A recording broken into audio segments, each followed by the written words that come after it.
This may look like the US Army is on the streets, but in fact these are militiamen with their own alarming agenda. We were witnesses to this extraordinary development, a major US city in the hands of self-confident and heavily armed militias, with police and civic leaders nowhere to be seen. It was a brazen show of strength with an unmistakable message that there are new sheriffs in town. Rioting and burning and looting is not going to answer that question. Angry Viking is a militia commander who told me he wants dialogue. And we're here just to protect the building. That's it. And we're here to do this. Meet and talk. You was gonna allow it to happen. But that dialogue quickly descended into furious arguments. Black Lives Matter activists, who have held a vigil here for 100 days, say the militias are a pure provocation.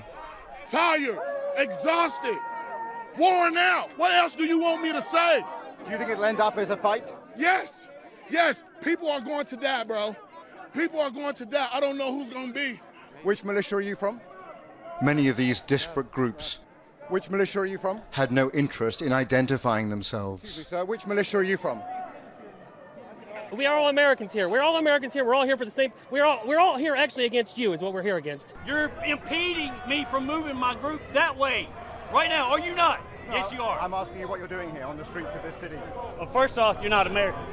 One of the most bizarre features here is this mosaic of different groups. We've got protesters, counter-protesters, we've got militias, we've got other armed groups who refuse to identify themselves. All of it is a recipe for confusion on the streets of Louisville and potentially for chaos. I'm not going to bring a knife to a gunfight, sir. And here's the danger. Americans are arming up. Nadia Ford, a grandmother, arrived here with multiple weapons to confront the white militia. We've tried peaceful for years upon years, and it has gotten us nowhere. They murder us for being peaceful. So only when we stand up do they maybe take us seriously. And that's what we're going to do. We're going to stand up against this hate in America. Eventually, some police did break cover, and this civil rights lawyer, heavily armed himself, said his aim was to run the militias out of town amid multiple threats to his life. They've said they're going to blow out the back of my brains and they'll find out where I live, et cetera, et So cetera. where is America that a lawyer has to walk the streets with body armor, a pistol and a long arm? Thank you. Well, because I'm going to defend myself and I'm not going to be shot down in the streets. America's militias are emboldened at this volatile moment, emerging out of the shadows in a way I have never seen before. When I move you to the street, you will load your weapon. A few miles up the road, we saw a whole new phenomenon. Y'all say you soldiers. An African American militia with hundreds of troops. They have a black nationalist agenda. Hand on the shoulder of the person in front of you.